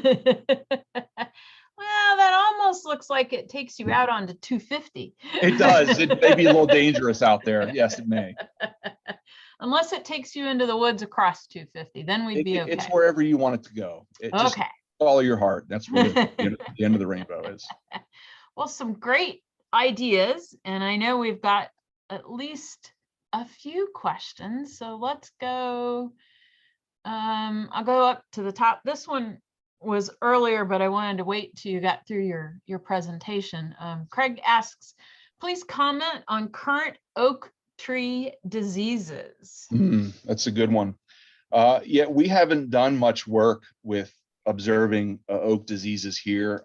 We have not seen much in terms of wilt or any other types of diseases in the Arboretum. So I can't really comment much on the state of that disease either. Here I know it's not something we see, but I can't really comment on things, other places and what the status of that is. We are seeing more and more. Are you seeing more of it? Yeah, and actually the disheartening thing is it's in woodlands where, your options for dealing with it are just so limited. Right. You're not going to go trenching through the woods, and it's another one of these challenges that are almost relentless, in this century that we live in. You want to be able to have an answer for a landowner, but sometimes things are just going to take their course because there's not much you can do. There's not much you can do. So Karen asks, does the coneflower trial track info on which hybrids are best for pollinators, or are none of them good for bees? So that's a good question. Yeah, we're a part of our evaluation. We have master gardeners generally who are doing these evaluations, and we're noting pollinator visitation during the time of evaluation. So the initial data is pretty much what you expect. Is a lot of these funky new cultivars are double flowering, where they just have this proliferation of ray florets that really block any access to where pollinators need to get to. And so they are certainly less attractive. But then, the pinks with, more typical arrangement of ray florets are, so we'll look at that in terms of color. Pinks and then whites will be the second choice. But that data is still we're crunching all the numbers. And I think this coming summer will give us a pretty good idea of the big picture. You're right about, it seems like every year Burpee or whoever sends the catalog, there's all these new coneflower out there, and it's like I'm going, where did you come from, and what? Yeah, everybody wants to have don't fall through, follow through what they say. So everybody wants to have the sexiest new plant on the block. And I just got the Walter's Garden catalog the other day, and I think they've got even new ones now. And the term "jump the shark," right, where things just kind of get silly or irrelevant after that. We've gotten there because they're one of their white varieties that came out a couple of years ago is called "The Price is White." Oh dear. Oh, right. Doesn't make you sort of want to it's a little queasy. And I know they have a new one. I think it's called something about the fuchsia is bright or something like that. No.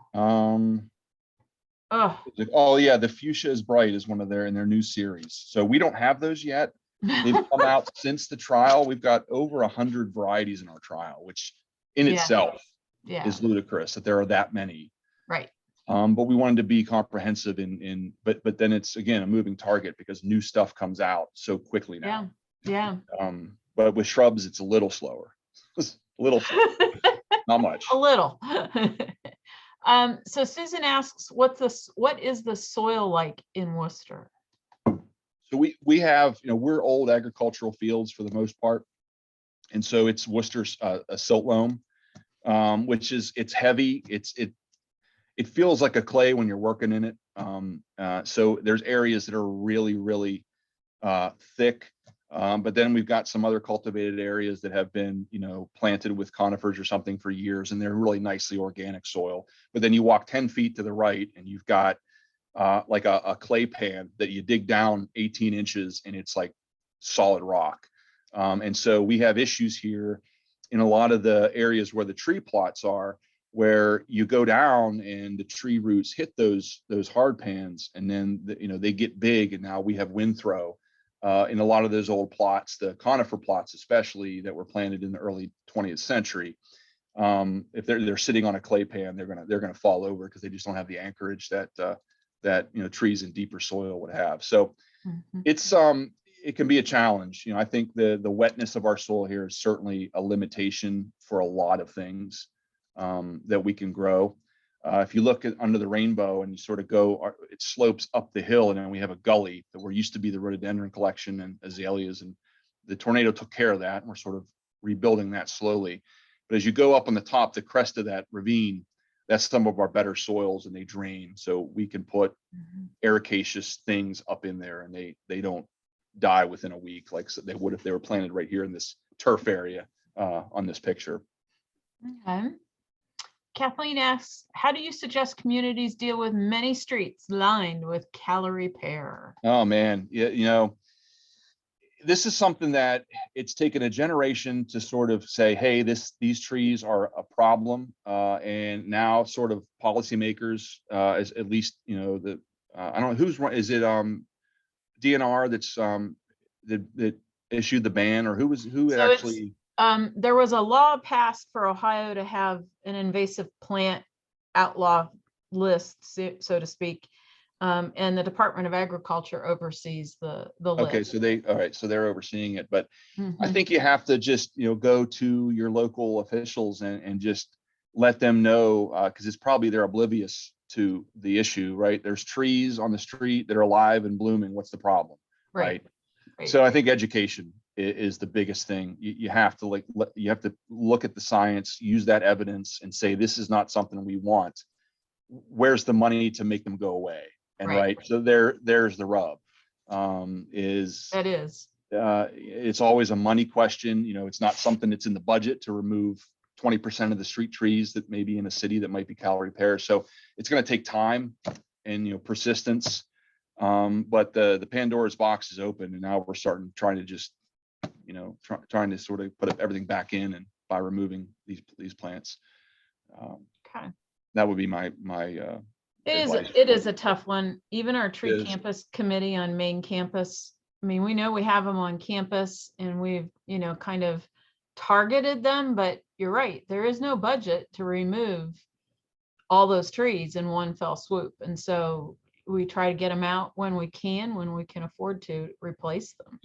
Those areas, those sort of waste areas along the highways and exit ramps and things. I showed the picture of the eastern red cedar. There's calorie pear coming up in there too. That's that same kind of they don't really care where they grow. They're going to grow where the bird drops the seed. Right.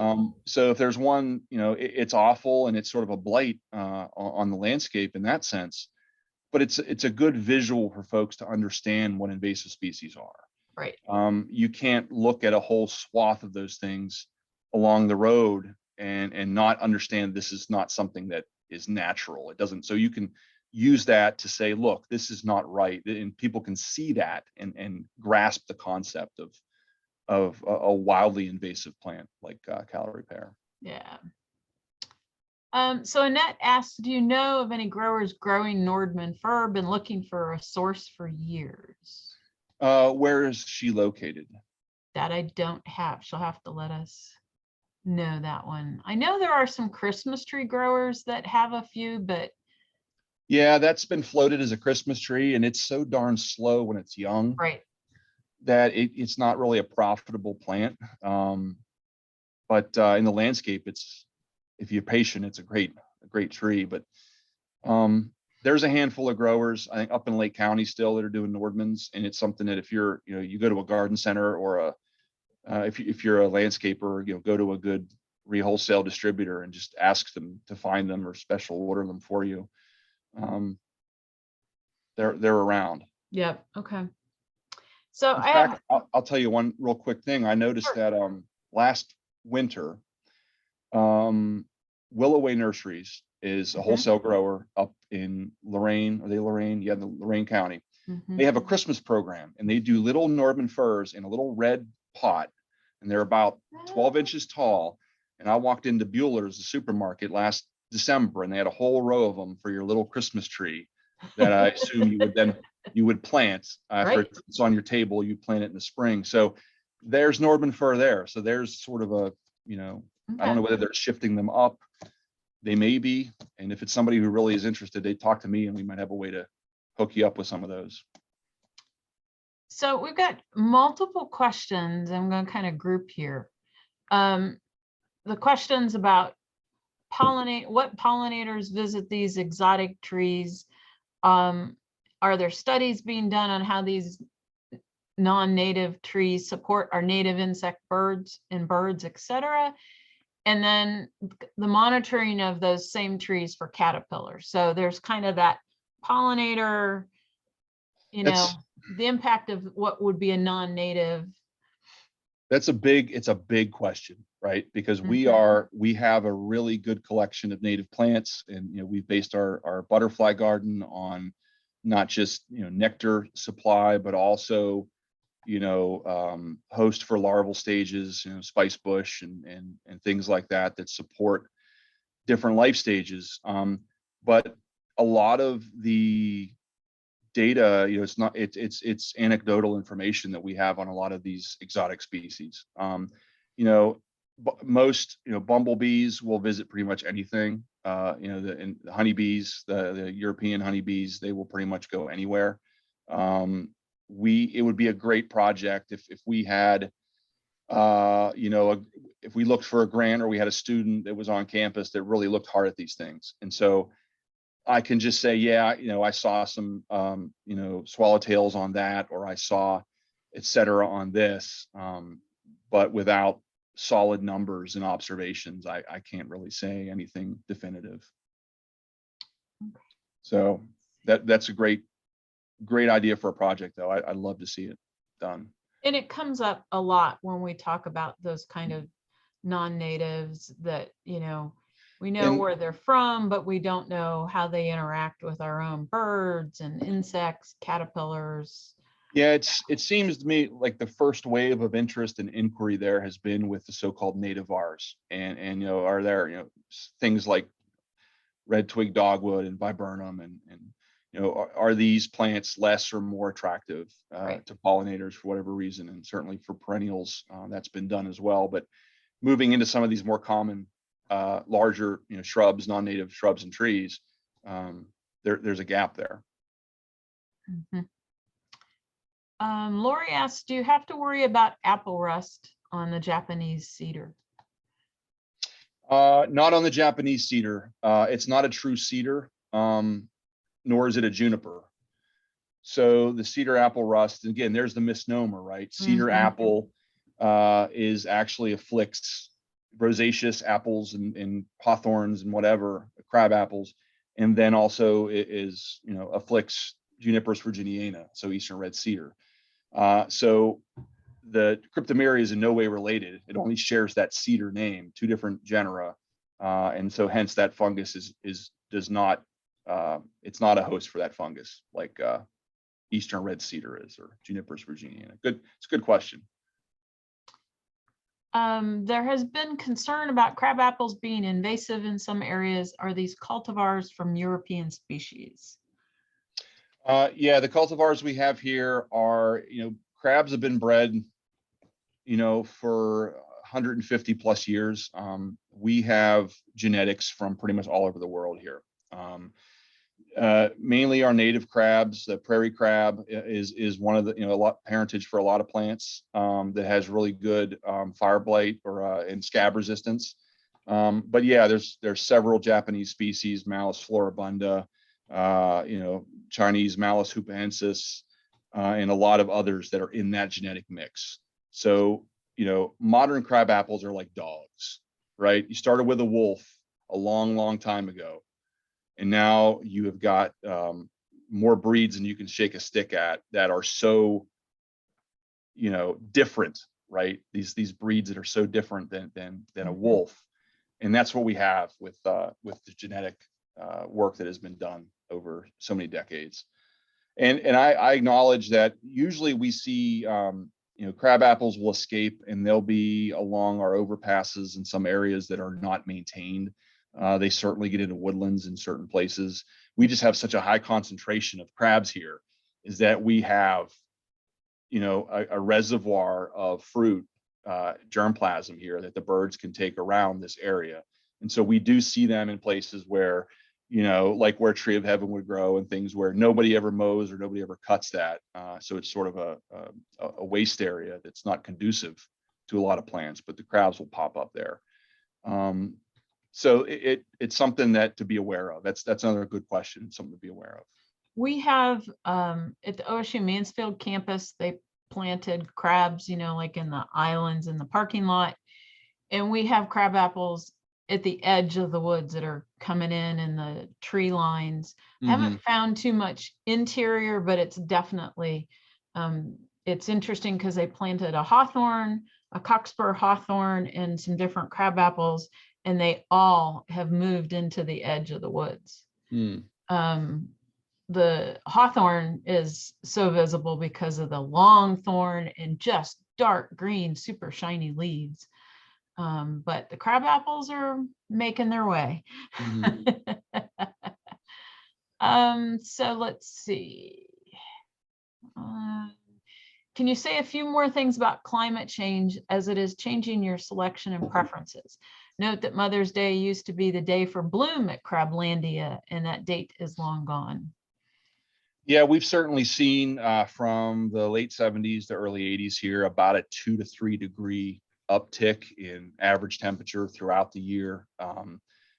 Average high temperature has gone up a couple degrees. Average low temperatures have gone up a couple degrees.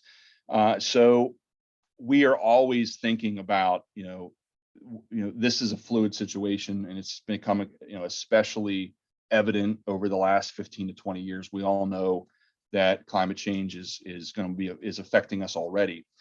And so with plants, we're looking at what are southern seed sources for some of these plants that are going to be more adaptable. I mean, a good example is sugar maple.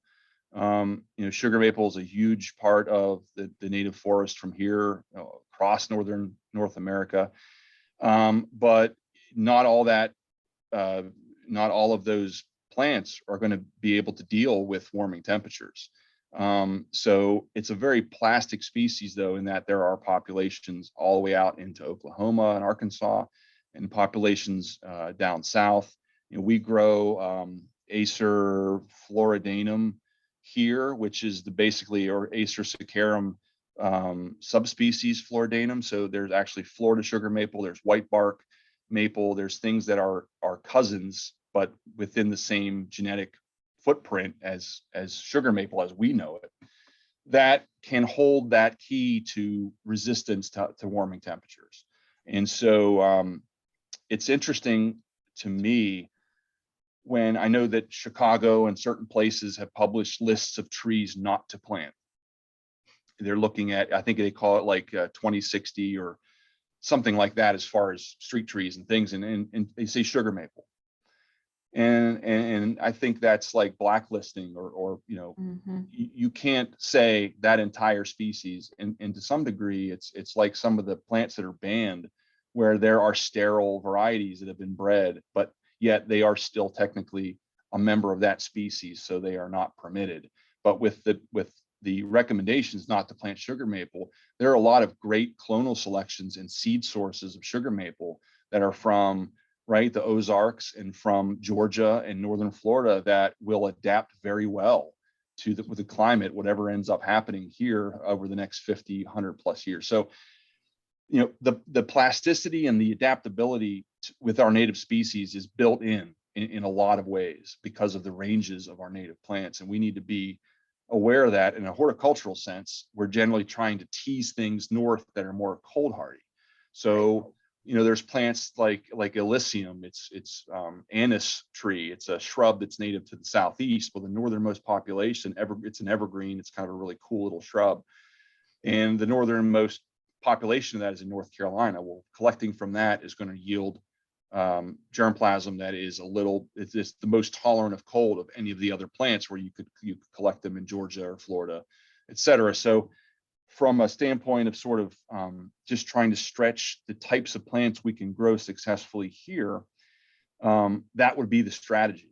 But we're always trying, from an ornamental standpoint, is to find microclimates and sort of look at things in their survivability and adaptability, because diverse landscapes are good landscapes, and Right. the more plants we can put in, cultivated areas are unique in that they have been used in a variety of ways and altered significantly. I know this arboretum has been altered significantly over the last 200 years, and so we are working with very alien conditions. And so we are putting these plants into places they can't, either they will thrive or they will not survive at all. So Mary Mason is apparently with us today, and she says, I just wanted to recognize Secrest Arboretum is a great partner with the Forest Service on the ash breeding project. We have an active research planting at Secrest and are very grateful for the active collaboration. Yeah, thanks a lot, Mary. That's a great point. We're also very fortunate to have that. We're here to education and research, and that's a great partnership for us. Learning more about the ash genome and where that resistance may come from. And I think that there's a bright future out there, but we just need to. It's going to take time to get there. We just put, I think, 250 of their ash out on the Mansfield campus last fall. So we're participating with that as well to try to find that good ash. It's out there. It's out there somewhere, right? Truth is out there. So Brian Hackett says calorie pear and autumn olive were both planted without impunity based on the thought that they were not invasive. Obviously, that isn't the case. How do you assess an alien species' proclivity for invasiveness? And are there mitigation actions taken to reduce possibility of spread into natural areas? How's that? So from the problem, the origin of a lot of our native plant or our exotic plant problems are sort of this wholesale recommendation from land conservation organizations and government entities for sort of this functional use of retaining soil and stabilizing stream banks and all these things. So we have a long history of just sending things out without any thought, and now we're sort of reaping the chickens have come home to roost, or whatever you want to say. Right. Here, what we can do is, we're very selective about what we bring into the Arboretum, and you can look other places. And so with climate change in mind, I can look at what's happening in West Virginia and Eastern Pennsylvania and Maryland, and places that are just a smidge warmer than here. And it's places where maybe, butterfly bush is invasive, but it's not a problem here. And so we are constantly aware of that. And when you walk the Arboretum and the collection and what's in the gardens, that changes like that in terms of self-seeding or spread become evident. And so again, we sort of document that for ourselves in our plant database, but it becomes to the point where when you start to see things that they're in a spot, they were not intended to spread to that spot, okay, that's a problem. And so you got to put the brakes on, right? So it's essentially, we're sort of a testing ground for these things, and it's our responsibility not to be part of the problem. But again, right, it's a very, and I know a lot of people, this is a debate that a lot of folks are on one side of or another, and I completely understand that. But we try to be as responsible as possibly can. We don't want to be, the next calorie pear. We don't want to have that. Right. Janice says, every 3 years I have my landscape oaks inoculated via injection by an arborist. is the cost worth it? So are they, is it a fungal treatment? Is it a, what are they doing actually? Yeah, she doesn't That's, specify that, so. I'd have, yeah, you'd have to know about what they're actually doing. I'd ask them for, what are the target, what's the target here, and what are you actually using? So I can't really answer a question about cost and benefit. So let's see. Do you have any of the beaches at Secrest? The beaches, meaning any, so Beach trees. we do grow a lot of beech. We grow American beech and we grow European beech. I've not seen any beech leaf disease in the Arboretum yet. I wonder if this is going to be right, but this may be the year, right? Because it's creeping closer and closer. It is part of sort of our natural area, and there are a lot of really great attributes of American beech. I don't have to talk about that to this group ecologically, but then we use them as ornamentals also. And so it's very troubling that there is this next challenge that's coming down the road. And so we'll look at it as a way to either A, assess resistance, B, educate students on what this threat is and what it looks like. And so you have to sort of make lemons or make lemonade out of the lemons. And that's what we did, in the rose garden, right? When you can't sustainably cultivate something, Yeah. it has to function. So do something that will be relevant and valuable instead.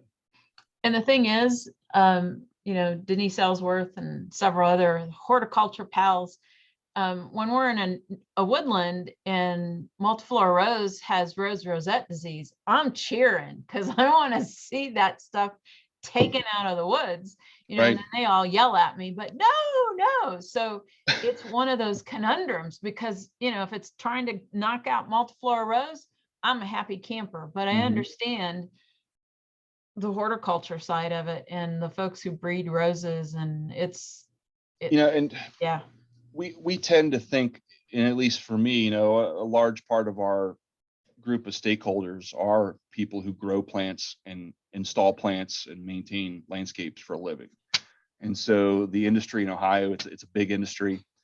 And a lot of great people are part of it. And if we can find ways to do things right, and give them the information they need, and everyone's responsible, we want to support them as well. So finding plants that are resistant to rose rosette and working together with people to not cause problems, but to be part of the solution.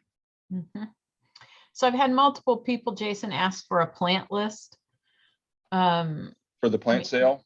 Well, I suppose that, but for the it may Arboretum. just be the list of what you had here today, or they don't really specify, but there's been multiple questions that said, may we have a plant list?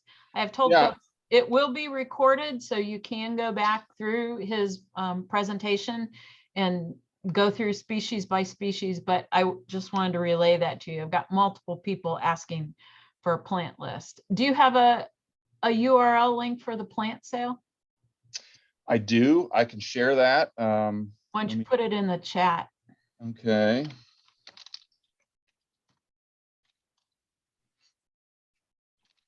I think we should have something decent that I can share.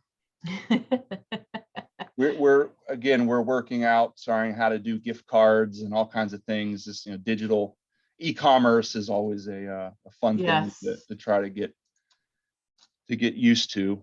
Let me use.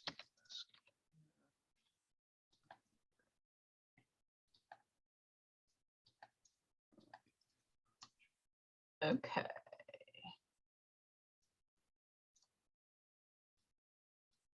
While you're doing that, let's see, we can probably do one more question. Let's see. What's your advice about planting a Sargent or Harvest Gold crabapple? Sargent's a good time-tested, variety for disease resistance. It's a really good, solid plant. Harvest Gold, I don't know what type of advice, I'd recommend both. Harvest Gold's going to have a little more problem with apple scab, but the fruit display is certainly really, really unique, and it's a really valuable plant for that. Is that sort of I wouldn't think that's dissuade anyone from doing, planting, if that's what the question is. okay. Let's do this one as the last one. They want to know what the plant is in your background. Oh, very good question. So that is a Japanese maple called Ghost Dancer. Oh, And wow. so that it's a nice sort of reticulated variegated plant. The veins are prominent. So it's one of the 3,000 Japanese maple cultivars that are available out there. So I happen to like Ghost Dancer. Okay. And I'm making it to the chat here, almost.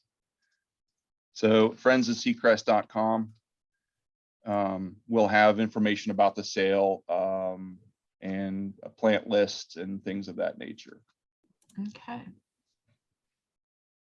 And we hope to see you, and yeah, your Oh my support would be greatly appreciated. So thanks. Okay, let me stop the recording.